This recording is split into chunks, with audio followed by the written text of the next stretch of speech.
This is San Francisco, as it looks from Telegraph Hill. And this is the house on Telegraph Hill, where I once thought I would find peace and contentment.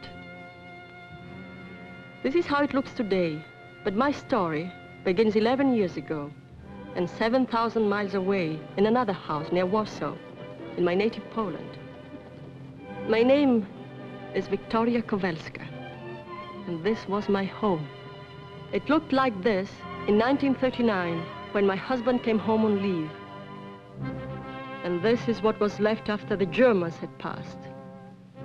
In one stroke, I had lost my husband, my home, everything I held dear, and had become one of the thousands of miserable strays who were herded into prisons and concentration camps.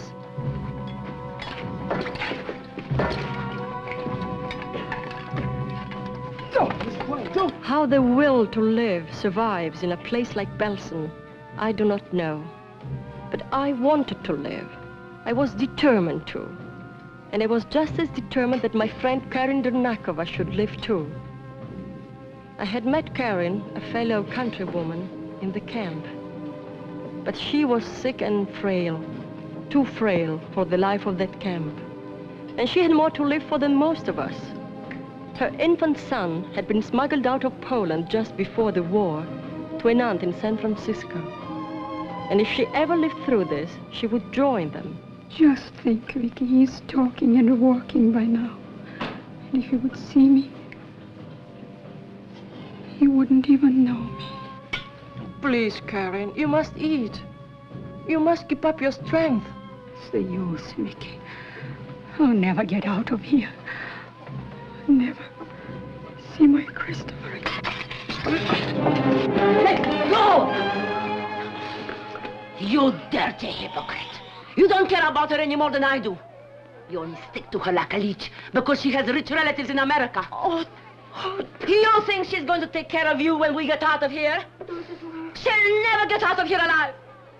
None of us will ever get out of here alive. Karin, we are going to get out. We are. Eat your food.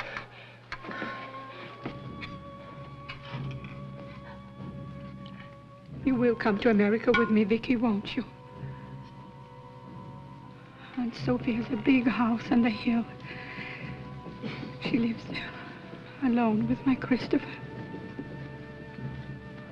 She will be glad if I bring you because you've helped me so much. Oh, Karin.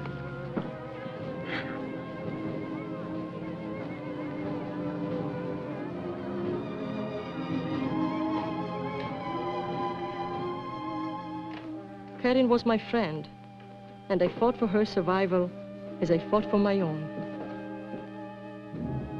But in the end, I was beaten. I had done everything I could for her. I stole food, medicine, and I fought off the others. I had tried to keep her mind filled only with thoughts of her son and her aunt. But with the German army on the run and liberation only days away, Karin Dernakova and our dreams of America lay on the cold floor of Belsen.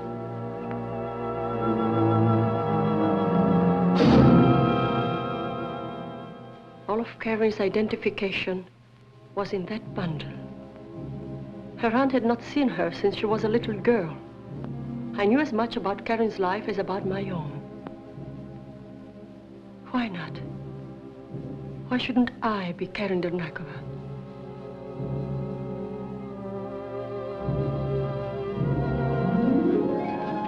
Three days later, I came before the liberators. Sie sind der Nächste.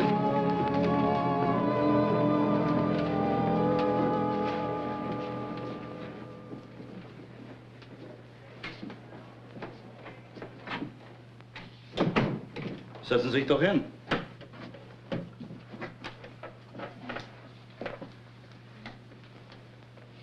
Ihr Name bitte? Ihr Name bitte? Karin Dernakova.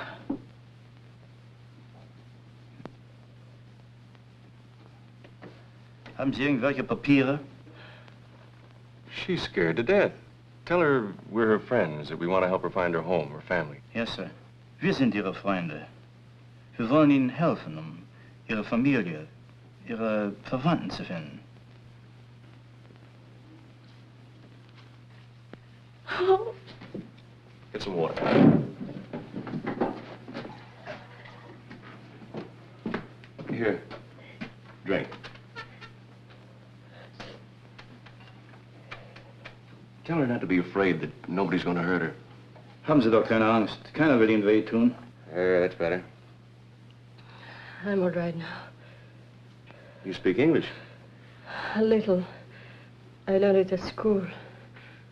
I'm sorry to make you all this trouble. You make us all the trouble you want. Yell if you'd like to. You're entitled to it. Some more of the same stuff, sir.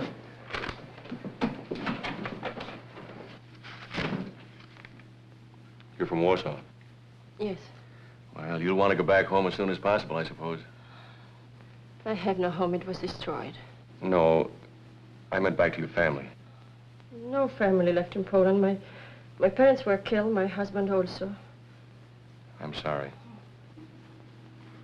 In other words, you don't want to be repatriated. Oh, no.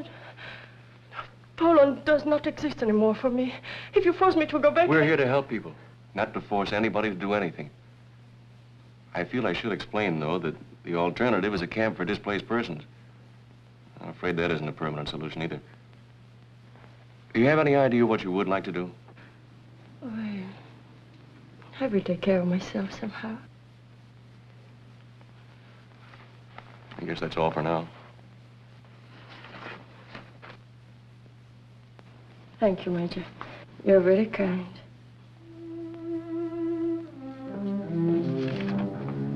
Just a minute. This must have fallen out of your bundle.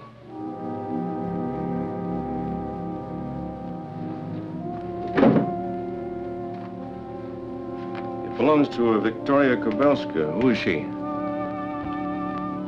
She's dead. Well, how do you happen to have this? She was my friend. We kept our things together.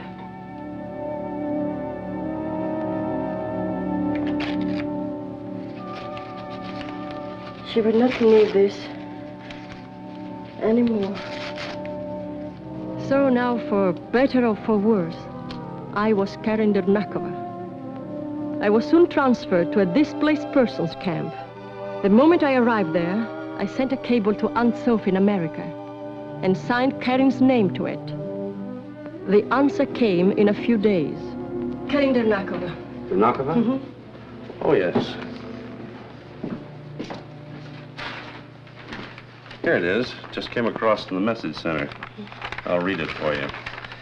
Your cable addressed to Mrs. John Albertson forwarded to us. Advise addressee deceased. Deceased means the person's dead. Exhaustive search revealed all known relatives abroad dead. Address all further communications to our Eastern representative, Joseph C. Callahan, attorney, New York City. Signed Bennett, Compton, and Maxwell, attorneys for the Albertson estate. I'll make a copy for you. And that was my answer. A cable from an unknown lawyer in the unattainable city of New York. And my hopes gone with that cable. In that moment, I nearly gave up.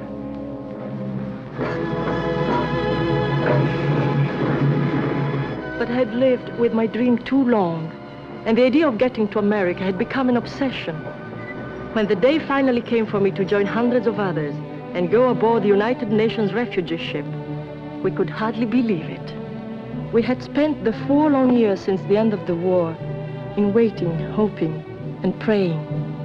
Now we were actually sailing, and we moved doubtfully, fearful that at the last moment we might be snatched back.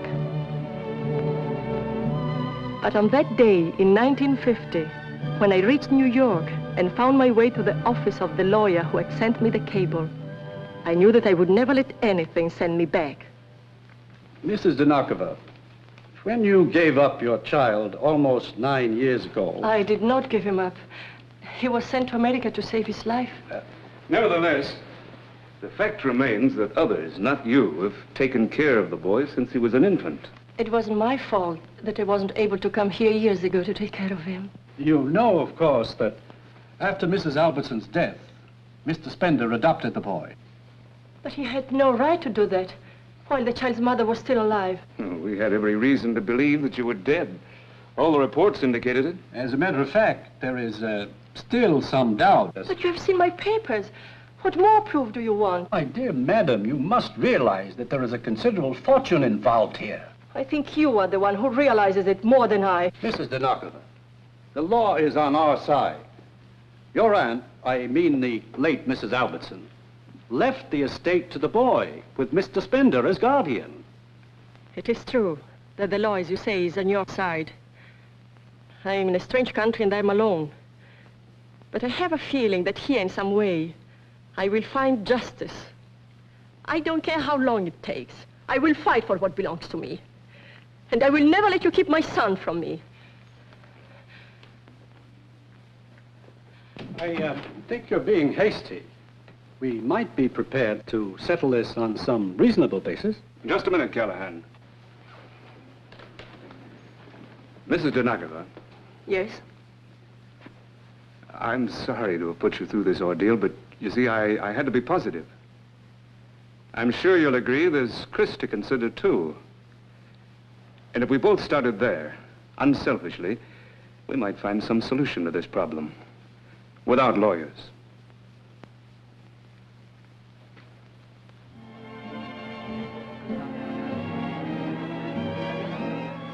What's the matter? Don't you like our food? Oh, yes. But I'm still upset. Your lawyer is so very efficient. Oh, forget about him. Let's talk about you. I didn't know I had such a beautiful relative in Poland. What? Oh, don't look so surprised. Aunt Sophie was related to me, too. By marriage.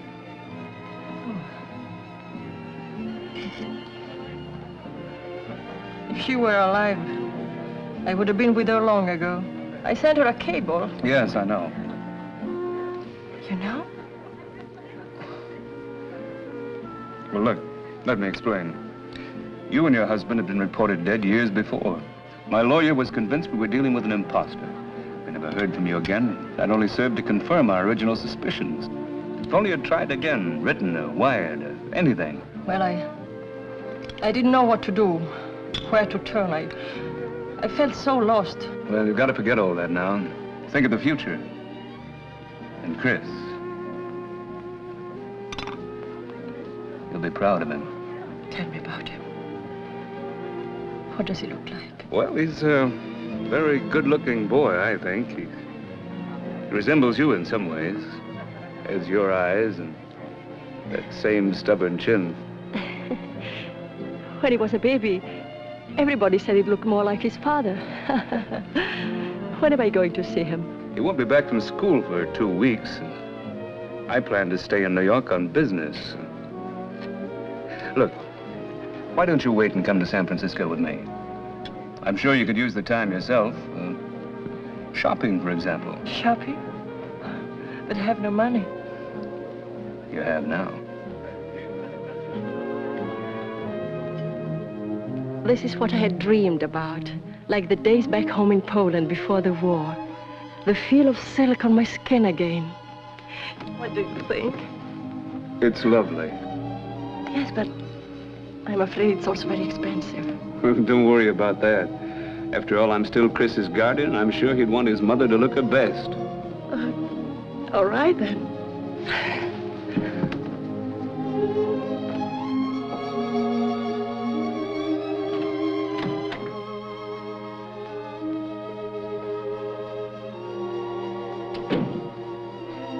Do you like it?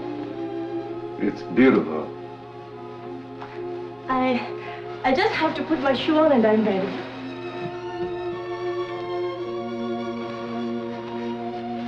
May I help you?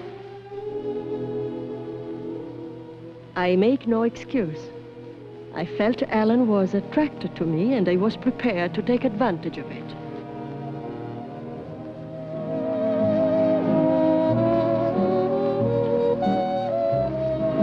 Was I in love with him? I don't know. But I did know that the best way for me to be safe was to be married to an American.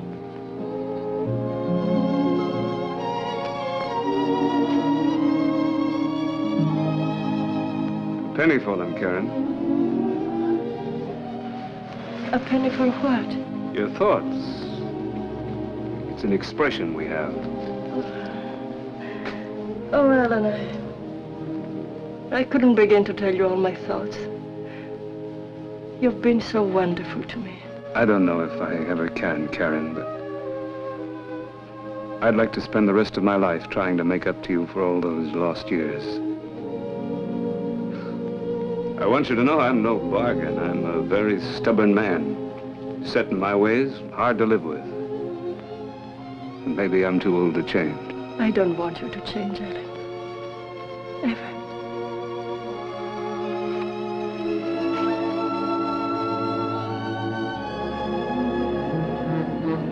3 days later, we were married in Connecticut. And now Ellen was bringing me home to San Francisco. There they are! Oh. Hello, Chris.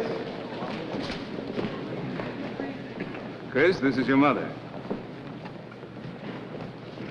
Well, what do you think? Shall we keep her? Hello. Look, Chris.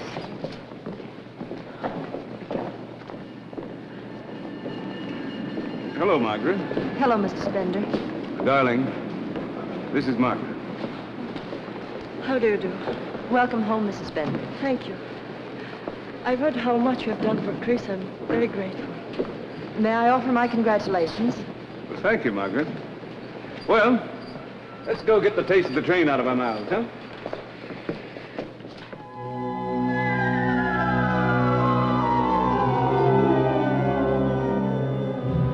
And so at last, I came to the house on Telegraph Hill. Wait till you see the view in the daytime. Come on now, Chris. It's way past your bedtime. Remember now, you promised. Okay. Can I help you carry it? Thank you, dear. If there's anything doesn't please you, just holler. We'll change it any way you like. Oh, no, I like it just as it is. So old and beautiful.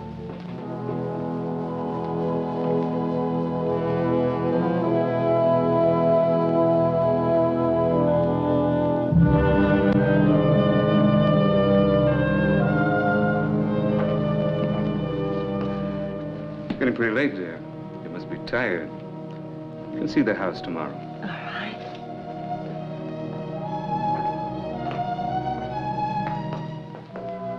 That's a beautiful portrait of Aunt Sophie. I wish I had known her better. I never realized you knew her at all. Oh, yes. Once, when I was very little, she visited us in Poland. She looked so kind and wise. She was that. She was a wonderful woman. Put your bags in your room. Oh, thank you, dear. This is my room. Want to see it? Tomorrow, Chris. Your mother's tired and it's way past your bedtime. Yes, Chris, I am a little tired. I'll show you the whole place tomorrow if you want. I know a place where you can see Point Lobos. That's where they used to send the signals That from. will be very nice. Good night, Chris. Sleep well, darling. I'll see you in the morning. Okay. Good night. I didn't know what arrangements you'd want to make, so I had the guest room made up for the night. Thank you, Margaret. Good night, Mrs. Spender. Good night, Margaret. There are so many things you'll have to teach me. I'll be glad to do what I can. Here we are, right down here.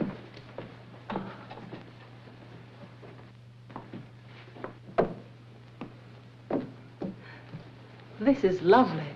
I'm glad you like it. Some people thought I was crazy to stay on in the house after Aunt Sophie died, but I've always loved the old place. You take that chair, for instance. It's a monstrosity, isn't it? I wouldn't give that up for anything in the world. When I was a kid, my mother and I used to come out to the house on special occasions, Thanksgiving, Christmas, Aunt Sophie's birthdays. You see, we weren't immediate family, more like poor relations. But Aunt Sophie'd always have us up for those family days. And I always loved that chair. I sat in it every time, came to think of it as my chair. It was a symbol to me then of this house, the life that was lived in it. It still is.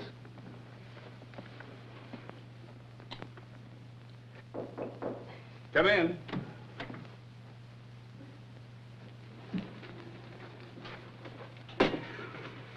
Thank you, Kai. Good night, sir. Good night. I always have a glass of orange juice just before going to bed. Oh. Oh, don't forget, I'm a native Californian.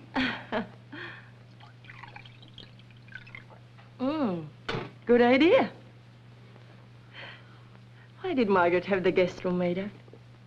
Oh, I suppose I should have sent her some instructions, but I wanted to leave everything to you. I think this room is big enough for both of us. I hope so. I do think you'll be more comfortable here if I take the guest room for tonight, and then tomorrow we can go downtown and pick out everything we need. Alan, I love you.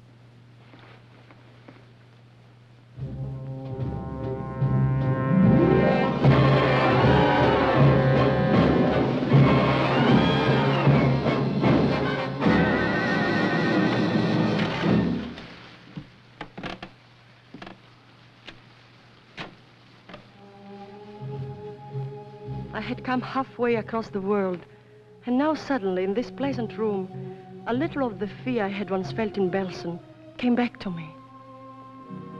Whether it was my own conscience, the meeting with little Chris, or something in the house itself, I couldn't tell.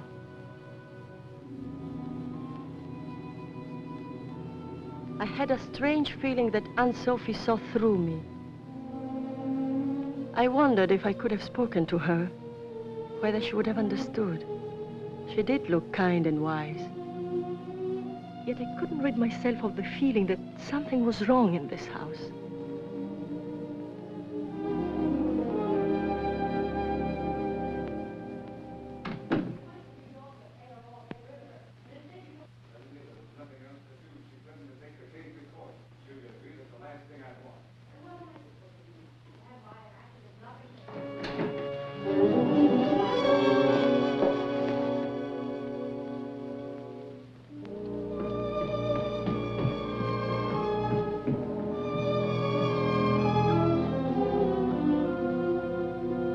Karen, what are you doing down here?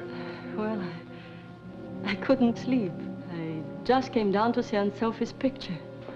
It's kind of a strange hour to be prowling around the house looking at pictures. Oh, I'm not prowling, Alan. I'm sorry, but you seem so tired. And you? You haven't been to bed at all yet. I came down to look over my mail. I wanted to see if there's anything important. Well, Margaret heard me coming down. She brought me a sandwich and a glass of milk. Oh. Margaret has been in the house a long time, hasn't she? Ever since Chris was brought here from Europe. He needed someone to look after him. She's been very faithful. You know, one thing about Aunt Sophie, she knew people inside out. She picked her out of 50 applicants to take care of Chris. Margaret has many unusual qualities. I believe you. I also think she's a very unusual woman. Are you going to be much longer? No, just a little while. You better run along to bed. Good night. Good night.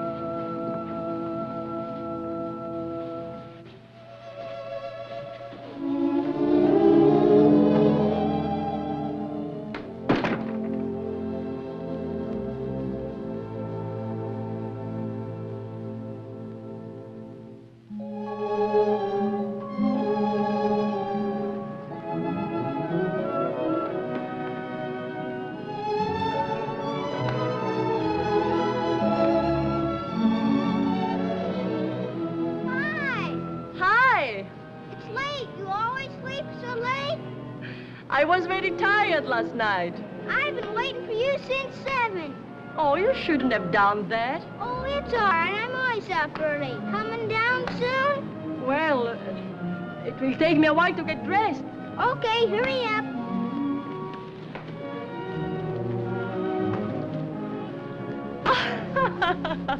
Hey, good kids. You're learning fast, Mom. What's the matter? Hurt your hand? No, darling. It didn't hurt at all. That's good. Come on, throw the ball. Chris. You've missed not having your mother very much, haven't you? Sure, I guess so. But you were so little when you were brought here. You couldn't possibly remember her. Well, Aunt Sophie always talked about you a lot and cried for a long time when they told her you had died. And you? Did you cry too?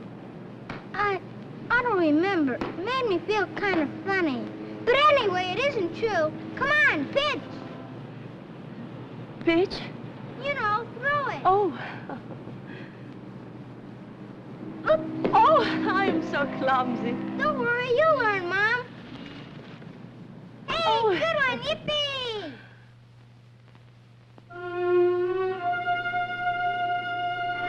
To the lady of the house, past and present, may your days in this house be as rich and rewarding as hers. Thank you, Doctor. A great character. Don't make him like that anymore. Nobody knows that any better than I do. She was a wonderful, wonderful woman. She had a wonderful sense of humor. In fact, she'd laugh her head off if she could see this little votive group gathered under her portrait, drinking her vintage wine, growing mawkish over her memory. Hello, Alan. Dr. Burkhardt. Mark. Mr. Whitmore. Hello, Mark. Mrs. Whitmore. You look lovely tonight. Oh, thank you, Mark.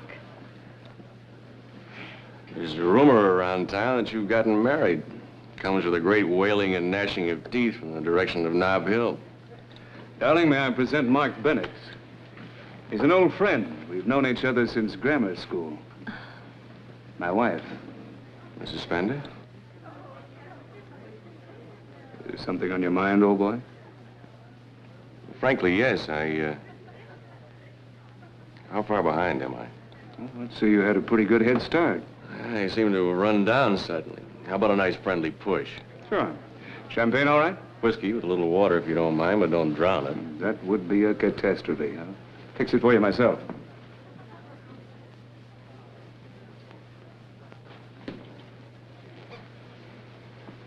You don't remember me, do you? You're making things tougher for me by the minute. That accent's Polish. On what red letter day did I meet a beautiful Polish lady? On the most important day in her life, Major. Germany. The camp at Belsen, of course. But you've changed quite a bit. No wonder I didn't recognize you. I've often wondered what had become of you. I don't believe you remember anything about me at all. Oh, but I do. I even remember your name. It's Victoria Dernakova, Major. And it's Karen, not Victoria. Karen. K-A-R-I-N? Here we are. Thank you. Dinner is served. Thank you, Karen. May I claim the right as an old friend of the household? Looks like you have already.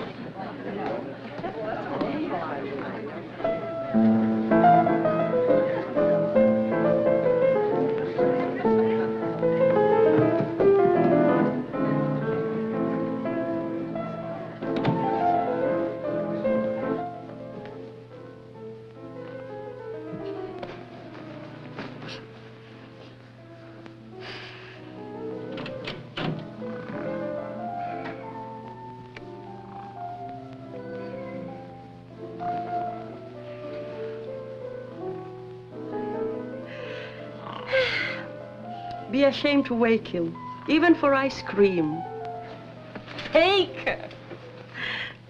A favor for a favor. Thanks. Oh, don't you like it? Oh, sure, but Margaret, Yes?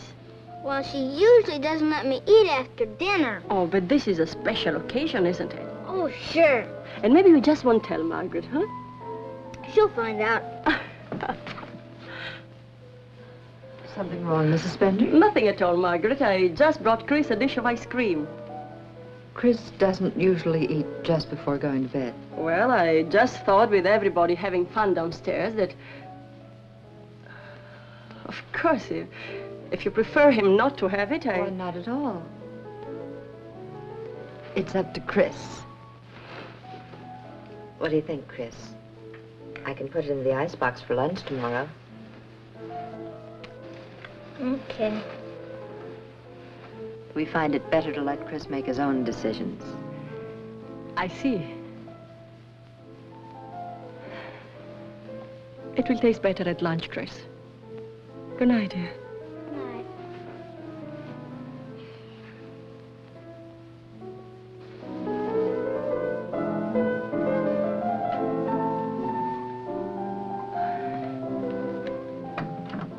I am sorry, Margaret. I didn't realize It was my fault, Mrs. Bender. I should have told you.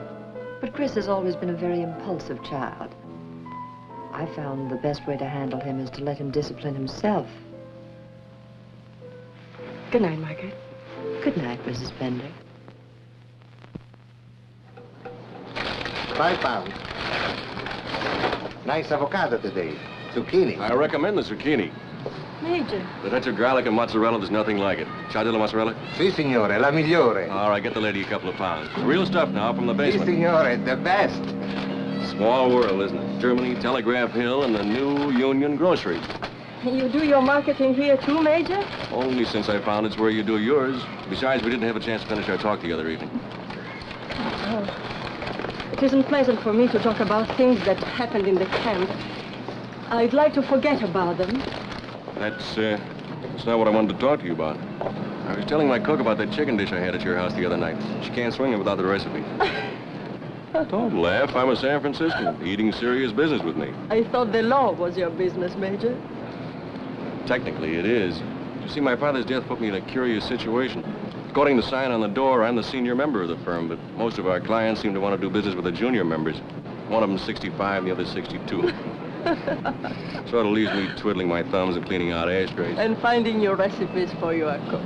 Exactly.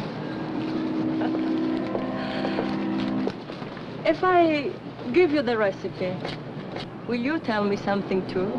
Blackmail, huh? You and Ellen do not like each other. Why? Where did you ever get an idea like that? I saw you together at the house. Well, the fact is that Ellen thinks I've had things too easy all my life. You know, rich man's son, lazy, drinks too much. Unfortunately, he's right. £2 mozzarella, the best. Right, Ellie? I take these too. Well, I think this is everything. I'm sure you have some good points, Major. Oh, I suppose so. Kind animals handle a boat pretty well. And you play the piano beautifully. And I make beautiful circles on a bar with a highball glass. Thank you, Mrs. Bender. Let me know how you like the mozzarella. All right, I will, Tony. Goodbye. Right. Well, now that that's all settled, how about lunch? I'm afraid I couldn't. Why not? Because you're married now? Believe me, I'm very much aware of it, and I respect it. Husbands are husbands, and friends are friends, and who knows, someday you might meet a friend. Some other time, perhaps. They are expecting me home for lunch today. Goodbye. Goodbye.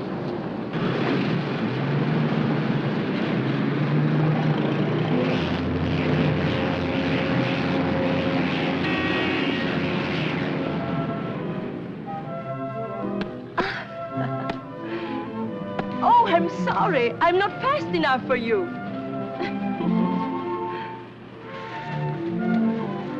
Chris, a little playhouse. You never told me about it. I don't play it anymore. It's no good. Oh, we will fix it and use it again.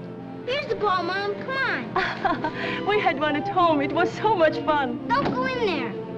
Is there something you don't want me to see? No, but it's dangerous.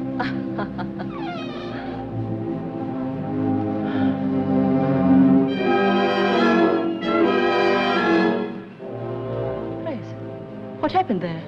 It was the explosion. Explosion? What kind of explosion? For my chemical set, it happened a long time ago. Come on, Mom, let's play some more ball! Tell me, darling, were you hurt? No, it was nothing. It just made a loud noise. Well, I'm going to ask Alan to have it fixed. No, please don't, Mom. Why not? Because he doesn't know anything about it. He wasn't here when it happened.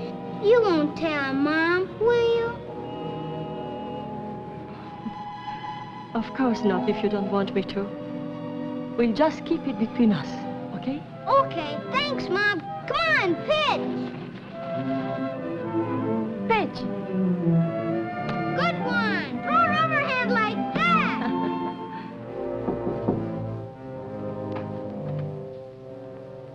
Margaret?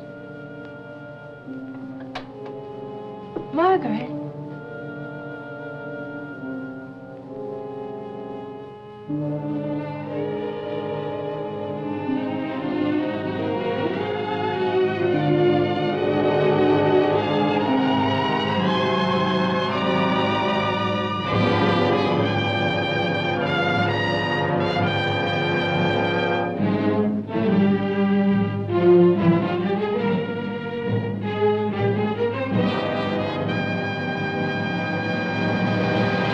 Is there something you wanted, Miss Spender? Oh, I'm sorry, Margaret.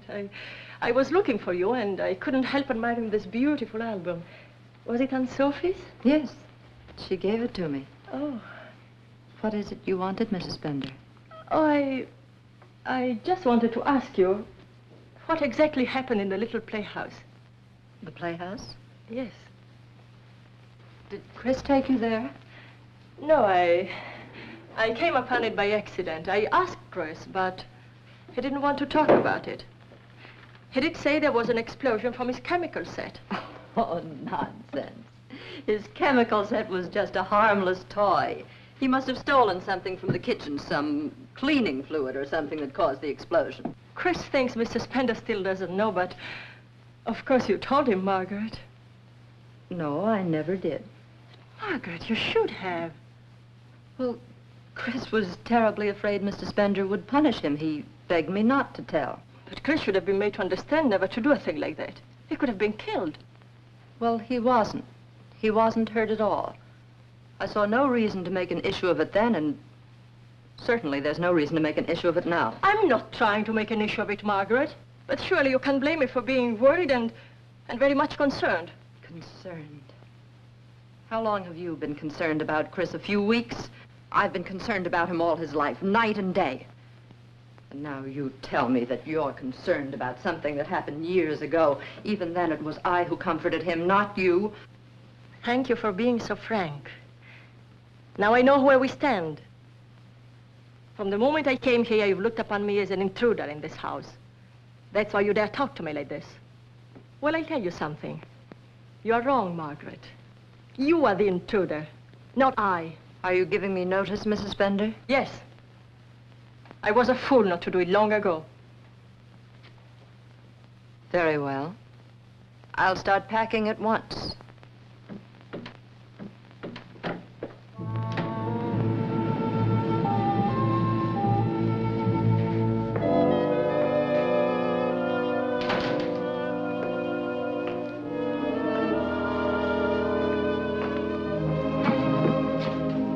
Hello, darling. I thought you would never get home. What's the matter? Anything wrong? No, not anymore. I had it out with Margaret. She's leaving. You what? Have you both gone crazy? Do you want to hear what happened? I don't care what... This is ridiculous. But darling, you wouldn't say that if you'd heard how she talked to me. She acted as if Chris was her child. And she even accused me of deliberately turning him against her and you. Oh, so it's about Chris. Well, can't you see, darling? Margaret is jealous because the boy's become so attached to you. Now, you should be the first to understand that. And you should be the first to understand that Margaret and I can never live together in the same house. Now, look, Karen. Margaret has given years of her life to Chris. You can't just dismiss her like a servant that stepped out of line. You're upset now, darling, but when you've had time to think it over, you'll realize I'm right. If Margaret said anything to you she shouldn't have, she'll apologize. I'll see to that myself.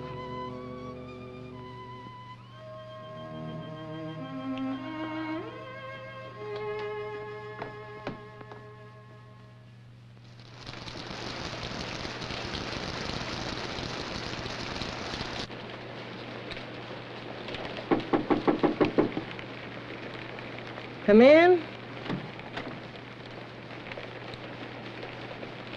May I speak to you for a moment, Mrs. Spender? Please come in.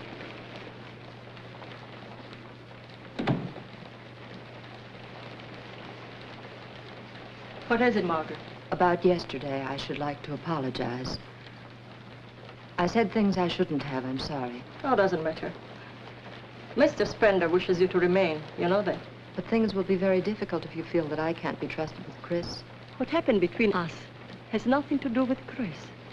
I never doubted that you have Chris's welfare at heart. It's kind of you to say so, Mrs. Spender, but I'd feel better if you accepted my apology, too. Very well, I accepted it, if that makes you feel better. Isn't it time to bring Chris home from the party? I'm leaving right now.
What are you doing in there? I was just looking around. Looking around? Mm-hmm. For what? Nothing, Alan. Nothing. I just wanted to see the inside of the playhouse.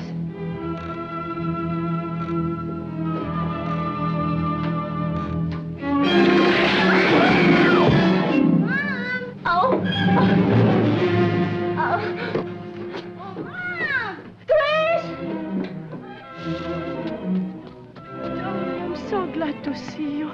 Tell me, did you have a good time at Jimmy's party? Mm-hmm. Did he like your present? Yep. Oh, tell me all about it. Well, we went on a pony ride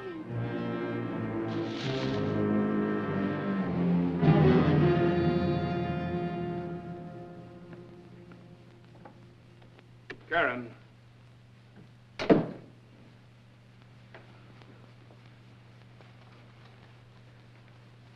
Darling, will you please tell me what's bothering you? I'm tired, Ellen. I have a headache. I don't mean now. I mean this afternoon in the playhouse. You shied away from me as if I had the plague. If I hadn't grabbed you, I completely forgot about that wall. Forgot? Yeah, I should have had it fixed right after the explosion, but I didn't realize it was such a hazard. What's the matter now? You know what happened to Chris in the playhouse? Of course I do. Wasn't I supposed to know? Well, Margaret told me just the other day that you didn't know. That she never told you. Oh, well, you must have misunderstood. After 4 years, I don't suppose Margaret remembers herself just how it was. But it's certainly nothing for you to start worrying about now. Your hands are like ice. There's something going on in that funny little head of yours. Something you're keeping from me. I'm not keeping anything from you, Ellen. I'd like to feel as though I'd failed you somehow. As though I haven't been the husband I wanted to be. No, it isn't you, Ellen. Sometimes things come back. Things I want to forget. I can't help it. You must be patient with me. I'll be all right. Of course you will, darling. It takes time. We'll just have to try harder to make you forget.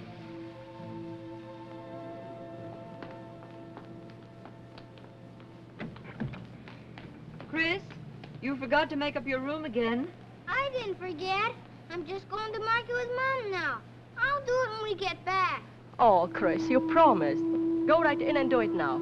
I'll wait for you. Would you like me to go to the market for you, Mrs. Bender? Cook said he wanted the chops for lunch. Oh, that's right. Oh, no, I'll go, Margaret. I'm sorry, darling. You come with me next time, okay? Okay.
Cut the motor off. Somebody get an ambulance. Yeah, I'll go get one right away.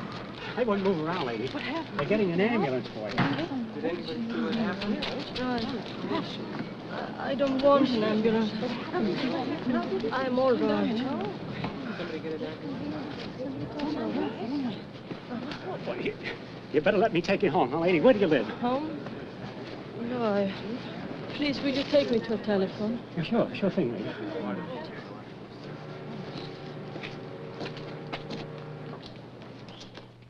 Hello. Mr. Mark Bennett, please. Yes? Oh? Put her on. Hello, Karen. How are you? An accident? Are you all right? Oh. Yes. Well, let me call Alan. Oh, no, I don't want Alan to... Mark, please, don't call Alan. I want to see you alone, now. Well, all right. I just thought that... I'll be right there. What's the address? So after the man brought me here to the telephone, he sent for a tow car, and then he kept insisting I have a doctor look at me right away. He should have. It was a terrible thing to have happen, and I still think... It didn't happen. It wasn't an accident. He made the brakes so they wouldn't work. He's trying to kill me. Hey, let's not go off the deep end again. You've had a bad shock. Now, who's trying to kill you? Alan. Alan? Oh, Mark, please believe me, I'm not hysterical now. He wants to get rid of me. I felt it for a long time. Can't you see it, Mark? Aunt Sophie left everything to Chris.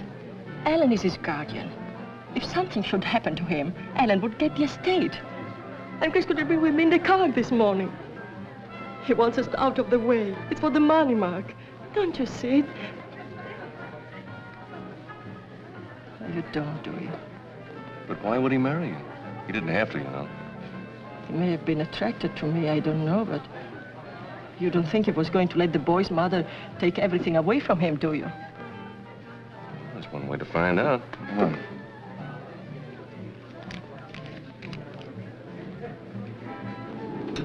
Your master cylinder's bone dry. These are hydraulic brakes. No fluid, they don't work.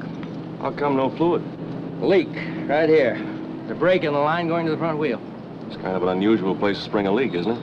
Well, it don't happen every day, but it can happen. Look, you've been over this thing pretty thoroughly. Is it possible that somebody might have tampered with that brake line deliberately? Anything's possible. My guess is you hit a rock or something. Okay, thanks. Yeah. I suppose you think I'm crazy. But I cannot help it. I cannot help what I feel. Karen, it's no news to you that I'm not very fond of Alan. I think he'd do almost anything to hold on to the nice, cushy life he's made for himself. I don't think he'd be crazy enough to try a thing like this. I don't know. I don't know what to think anymore. I'm sorry to have given you so much trouble for nothing. For nothing? I told you once you might need a friend. You came to me as a friend. I don't consider that nothing.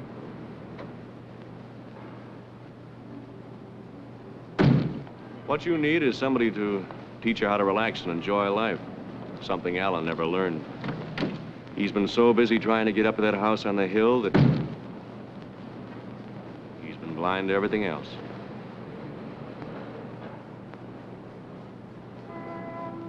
I must go home, Mark. Well, at least you stopped calling me Major. That's a net gain.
Where have you been? I was hungry and I went down to the kitchen for a glass of milk.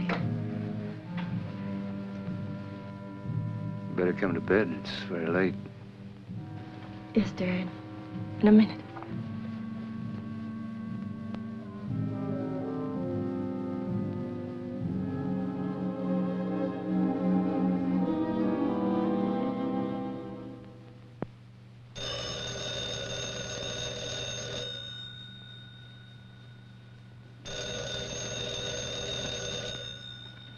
Yes?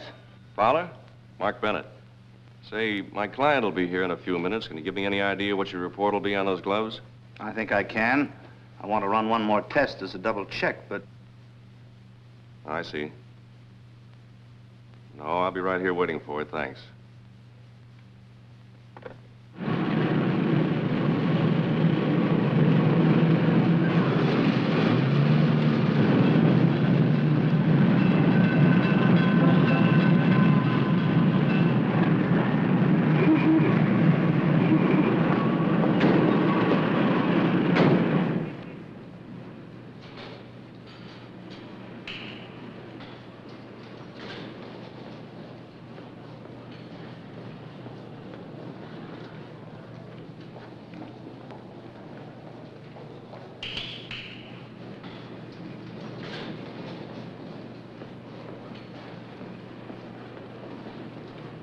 Karen.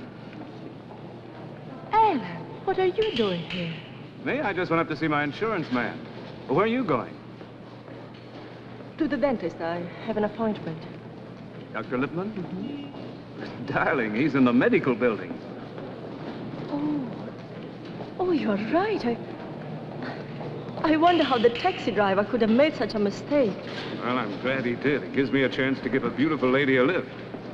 As a matter of fact, it's almost 4. I'll wait for you. We'll drive home together. Oh, I didn't realize it was so late. I'm afraid I've missed my appointment. Well, you can see him tomorrow. I'll tell you what, let's have an early dinner and take in a movie, huh? Uh-huh.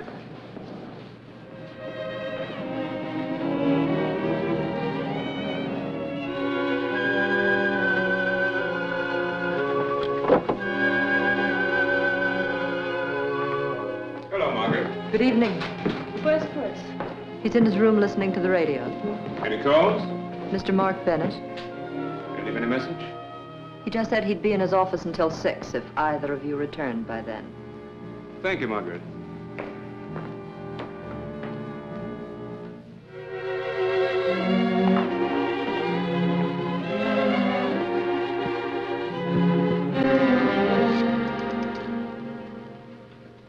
Mr. Bennett, please. Mr. Spender calling. Relax, darling. It can't be anything important. Hello, Mark.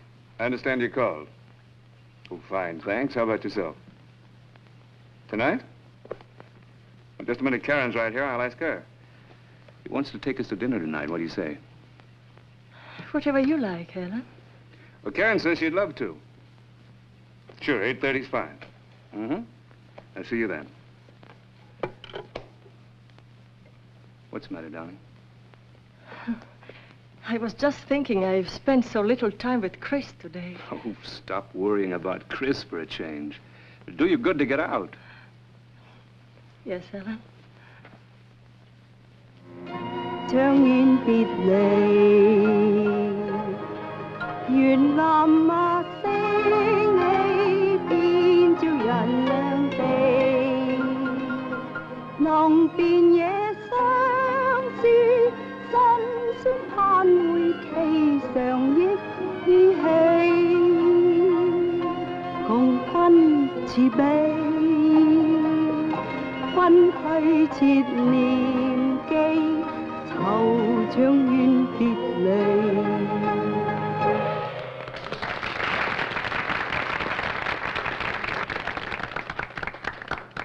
Will you excuse me? I promised to call Chris and say goodnight.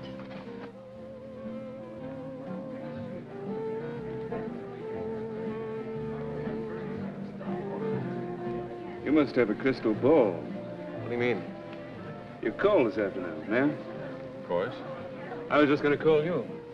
Really? Anything special? It's about Karen. Karen?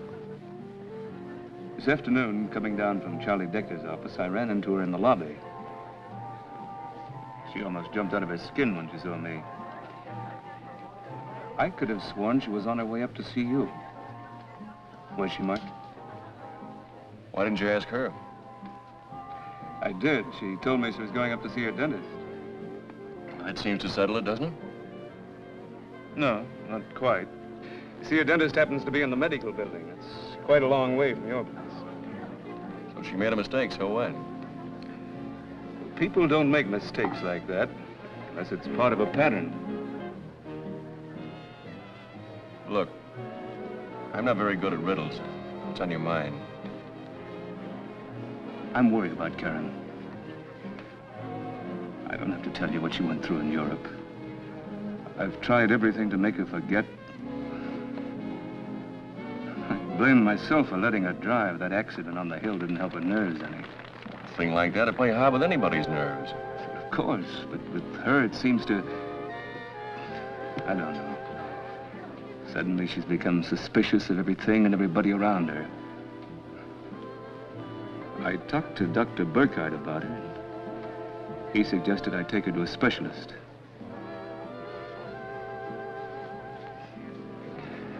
I know you've never thought very much of me, Mark. Too pushing and ambitious for your taste. Well, maybe you're right.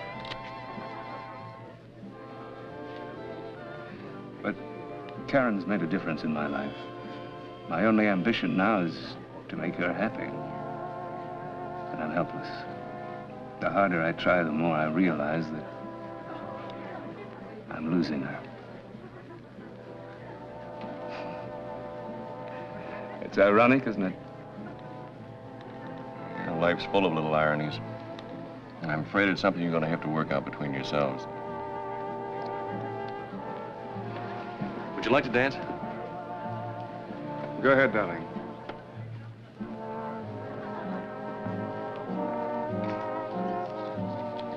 The report from the chemist, Mark. What does it say? I'm sorry, Karen. There wasn't a trace of grease or oil on those gloves. But those spots, Mark, those dark spots. Ink? Nothing but plain, ordinary blue-black ink. Karen, I'd like to tell you that Alan is a black-hearted monster capable of the worst crimes in the book. I can't. Because I'd be lying, and I can't lie to you. I know you've been through so much those years at the camp, and... But you've got to snap out of this mood. Oh, I'm not hysterical, Mark. Please believe me. I've realized now there was something wrong from the beginning. The way they tried to keep me from coming to America, the cold, heartless cable some lawyers sent me that Aunt Sophie was dead, and not a word about Chris. And What lawyers? I don't know. I don't remember their names. Why, is it important? No, I just wondered. I can show you the cable. Ellen doesn't know, but I still have it. I could bring it to your office. All right, why don't you? I'd like to get a look at it. All right, Mark, tomorrow.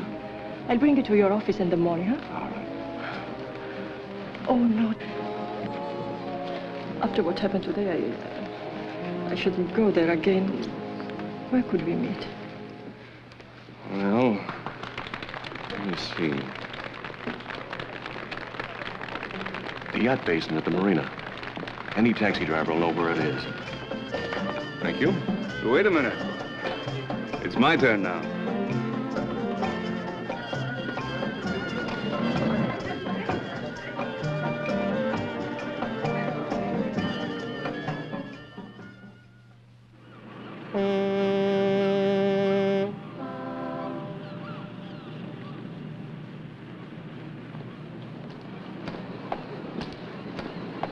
Well, my secretary searched all the files and checked with everybody and says there's absolutely no record of this having been sent from our office. But it is signed Bennett, Compton, and Maxwell. You're firm, Mark. Then I'm right. Alan sent the cable himself. It's possible. You see, this is dated May 31st, 1945. My father was still alive then. He handled all your aunt's affairs. Alan could have showed him the cable just as he told you. And unfortunately, now there's no way of finding out what actually did happen. Look, first thing Monday morning, I'll call Callahan. It's the lawyer you met in New York. He may be able to tell us something. I hope so.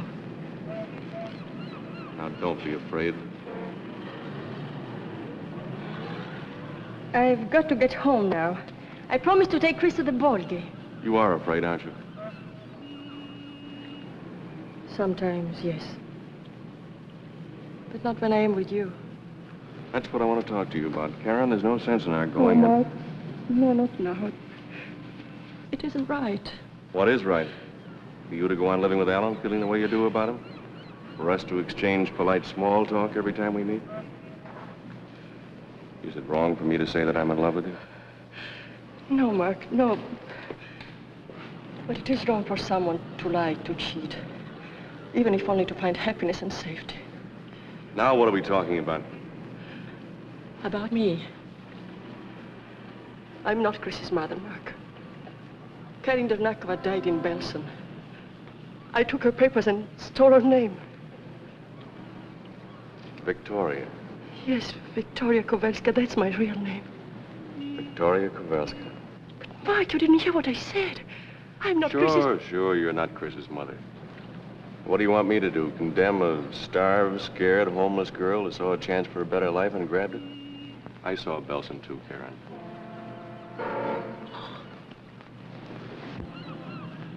But I am trapped now by my own lies. Even if Alan lets me go, he will never let me have Chris. And I will not leave him behind in that house. So that's it. You've been living with this on your conscience for so long that you've magnified all these things. No, please don't think that. Chris is in real danger. You said that before. Nothing is going to happen to Chris. Something is going to happen to him. If I only could make you believe it. I love him so much, and he needs me. I know he does. I'm going to talk to Alan. I Oh, think... no, Mark. Alan must know I told you anything.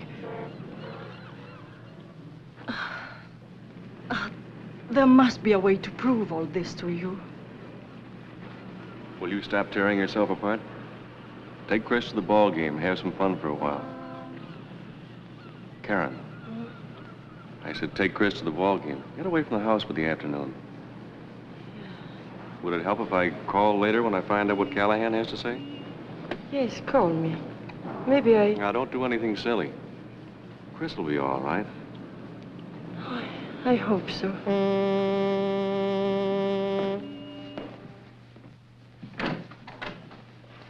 Hello, Margaret. Good afternoon, Mrs. Spender. Where's Chris?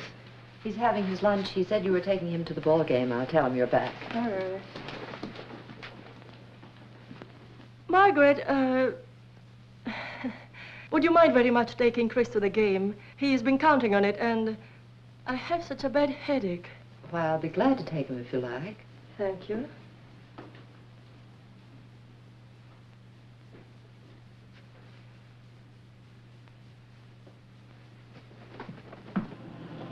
Goodbye, darling. Have a good time. And remember, just one hot dog. Okay, Mom. And I'll get the scorecard for you. Bye, Mom. Bye. Bye. Goodbye.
Death came yesterday, June 3rd.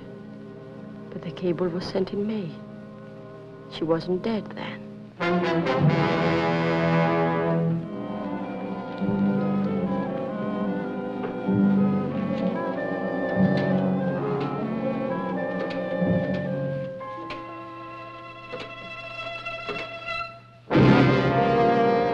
Hello, dear. Go ahead, finish your call. It's not important. Well, who are you calling? My watch stopped. I wanted to find out the correct time. Oh. It's about 1:45, 14 of.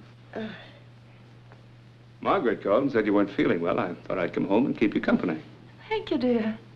It was just a headache. It's gone now. But, darling, if you have work to do, please, don't let me hold you back. I'm all right now. Well, of course, I can always find something to do. Okay. Put on your coat and come along. The drive will do you good. Oh, I don't think so, Ellen. I'd rather stay home. Why don't you go? No. The work will keep until tomorrow.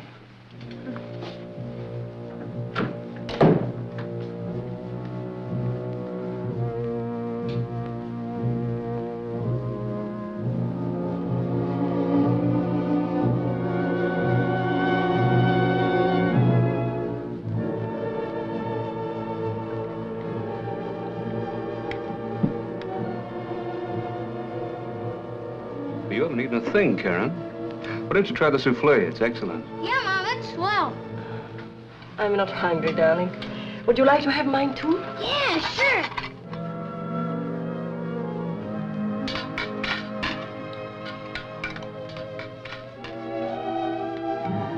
If you don't mind, I'll go to the library and read while you're having your coffee.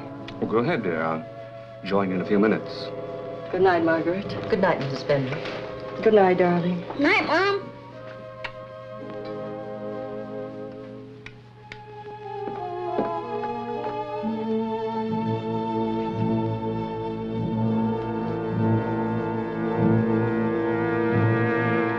Karen.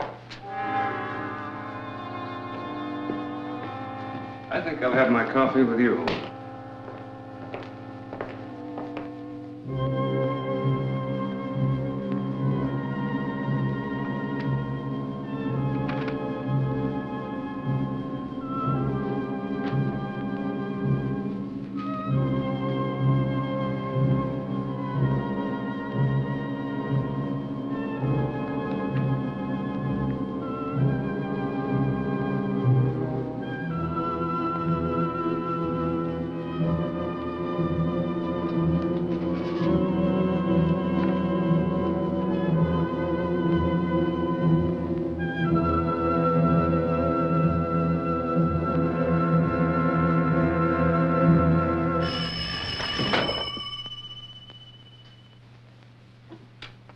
You're even more jittery tonight than usual, darling.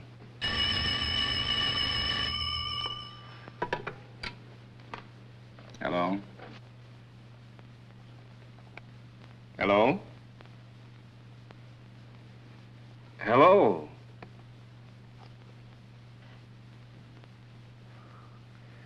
Wrong number, I guess. Well, maybe he just changed his mind. Whoever it was.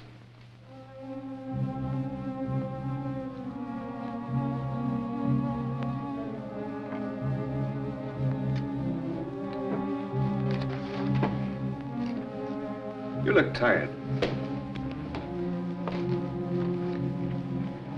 You're going to bed right now. Come along.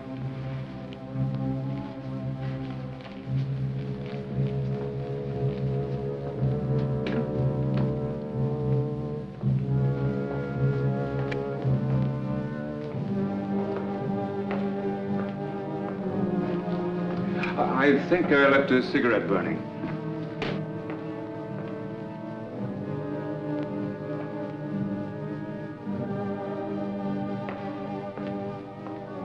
Feeling to left something behind, forgot something? I could have sworn I left a cigarette burning in there. I wasn't even smoking.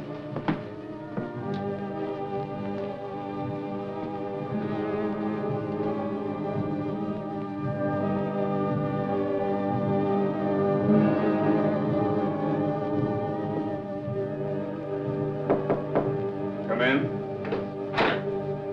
I'll take it, Kai. Yes, sir. Good night. Good night.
You do look tired, dear.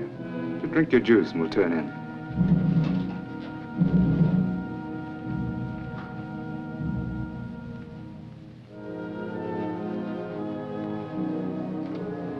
I left my book in the library. I'm going down to get it. Now, how do you expect to get enough sleep if you stay up reading till all hours? Just for a little while. Please, Ellen. Just a minute, darling. I'll get your book for you.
Don't forget your juice, dear. It'll help you sleep.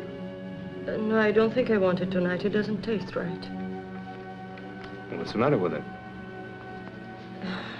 It seems a little bitter. Bitter?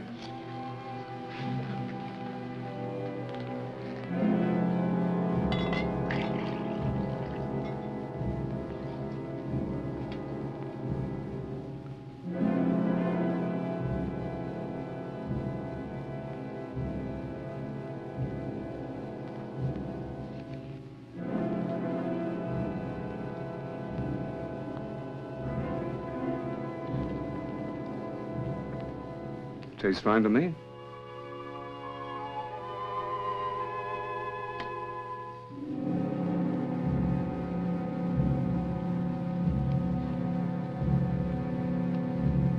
Come on, dear.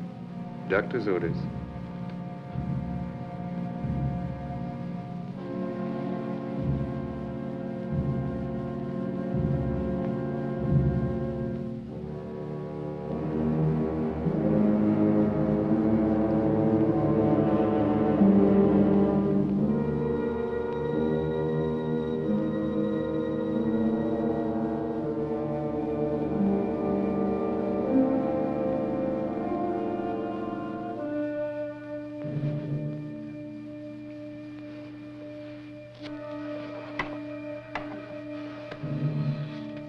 The trouble with you is, you don't know how to relax.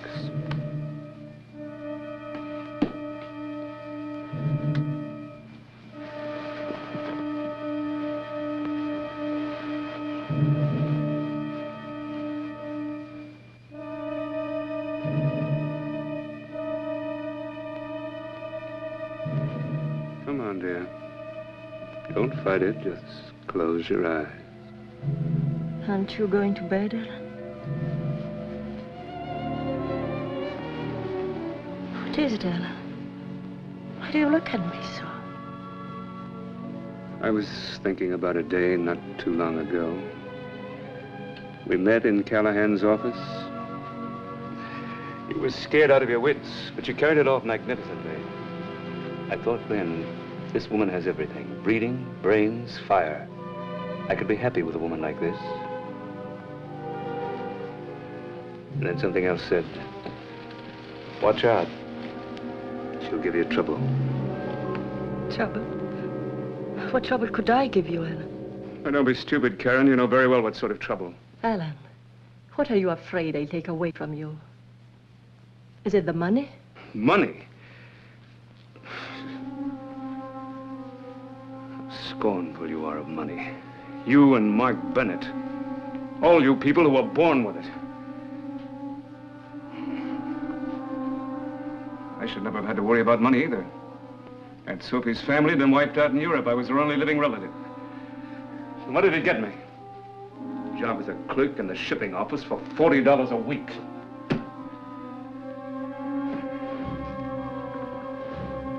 It's all over. This is the last time I'll have any trouble with your family. You Poles must be made of iron. You, Chris, that old aunt of yours. And it wasn't just Chris and me. You had to kill Aunt Sophie first. You sent me the cable that she was dead, and then you killed her. Just like that, huh? It's like powdering your nose. You think it's easy to kill somebody? It takes time and patience and courage. And a strong stomach. Oh, stop it, stop it. I don't want to hear anymore. You're mad. Mad? If it's madness not to let someone take from you what's rightfully yours, then maybe I'm mad. But everything I've done, I planned with a perfectly sane mind. I've never wavered for an instant, and I'm not wavering now. This house is mine. The money's mine, it's gonna stay mine.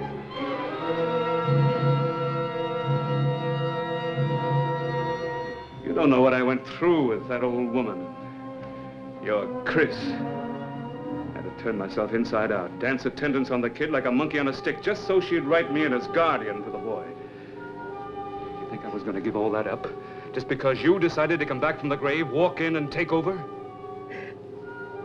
Ellen, I don't care what happens to me anymore, but please, in heaven's name, leave Chris out of it. He's only a child. He can do nothing to you, nothing. Oh, nothing. Except take everything from me and kick me out of the house. If he ever comes of age. Alan. Don't worry, Chris is safe. I'd have trouble with Margaret if anything happened to him. And you were the one that wanted to get rid of her. However, Chris is not of age yet. It's a long way off.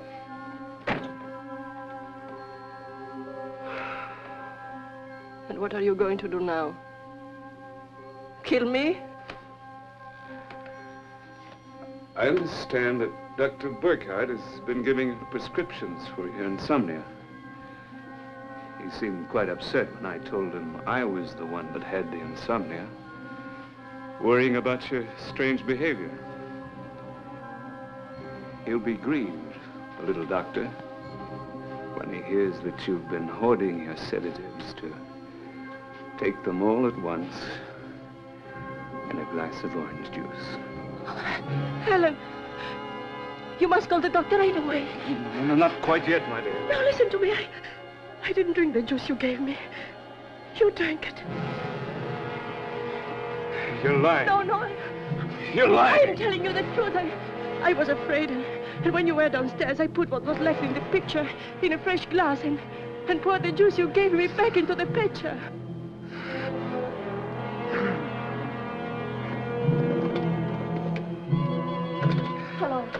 Hello. Operator. Something is wrong with the telephone. Library.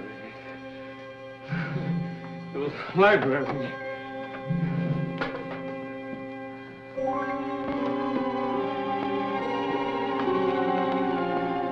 Margaret! Margaret! What is it? What's happened?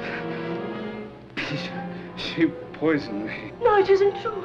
He tried to poison me. Get a doctor, quick. I tried to call, but something is wrong with the telephone. The library. The receiver's off in the library. Hurry. Gotta keep awake. Gotta keep moving. Oh, no, you stay away from me.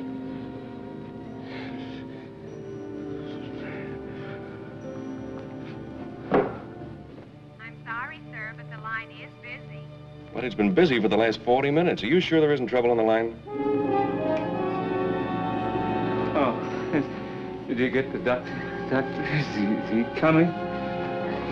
Everything will be all right, Alan. Isn't there something more we can do? Get out. Margaret, you must believe me. He wanted to kill me. You took him away from me. You tried to take Chris away from me, too, but you won't have either of them, whatever happens. Marguerite! Get out! This is still my room. Now get out.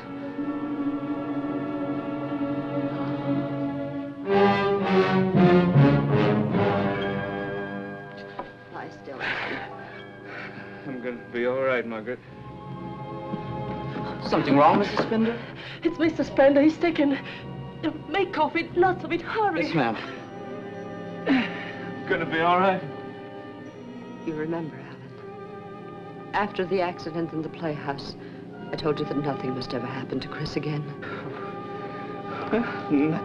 Nothing did. I gave him my word. Your word. If only I didn't know you so well. If I hadn't kept Chris from going with her in the car the other day, he might be dead now. I did it for us, Margaret. It was so we could be together again. Like old times. Old times. And how long would it be before you'd try again with Chris? How long before you'd finally kill him?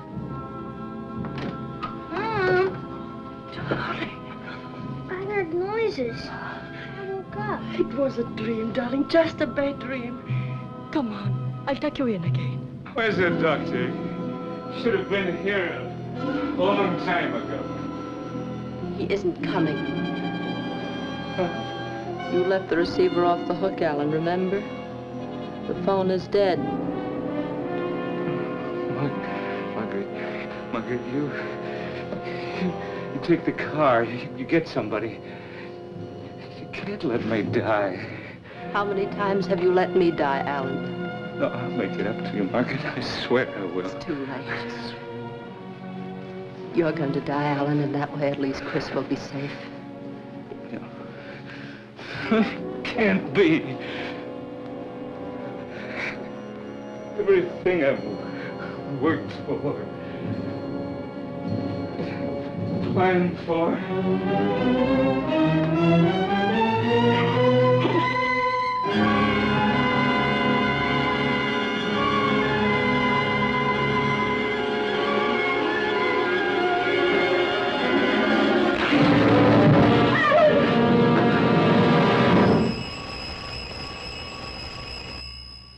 I don't know how long it was before I realized that the doorbell was ringing. Uh-huh. And that was you, Mr. Bennett? Yes, Inspector. It was after 10 o'clock when I finally located Callahan in Washington. He said he'd never had any word from our office on the Albertson matter. He dealt only with Alan himself. So I called the house to have a showdown with Alan. I kept getting a busy signal. The operator said the phone was off the hook. So I drove right over and called the station. By the time your men got here, Alan was dead. Well, I'm going to have to take that governess downtown for questioning. Why? She didn't do anything. That's just it. She deliberately didn't call the doctor. She admits it. Harold, where's that governess, Miss... Went upstairs to put the boy to bed. Poor kid couldn't hold his head up anymore. Oh, why did you let her take him? She didn't put him to bed. She took him away. She told me she never let me have him. Cover the back stairs and the garage. Chris! Oh, Mark, you see, he's not here.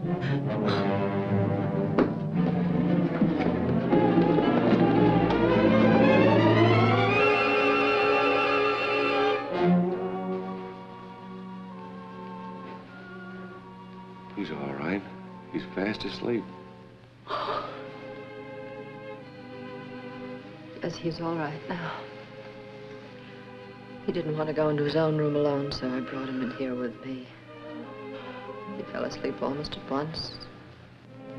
I'm going to have to ask you to come down to headquarters, miss. I'm ready. Margaret, I know you are not to blame for what happened. What do you think the charge will be, Inspector? That'll be up to the district attorney.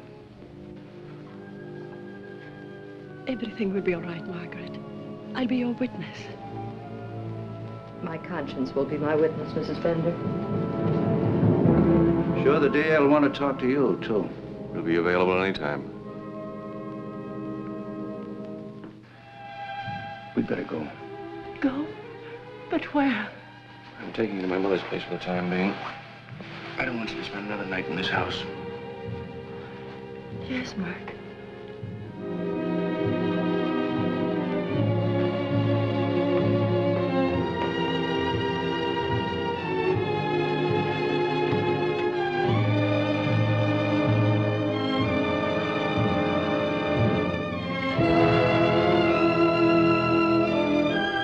You don't have to apologize to her anymore. Do you think she'd understand? She'd approve. I know. She might even approve of me. Then all I can do is to thank her for everything.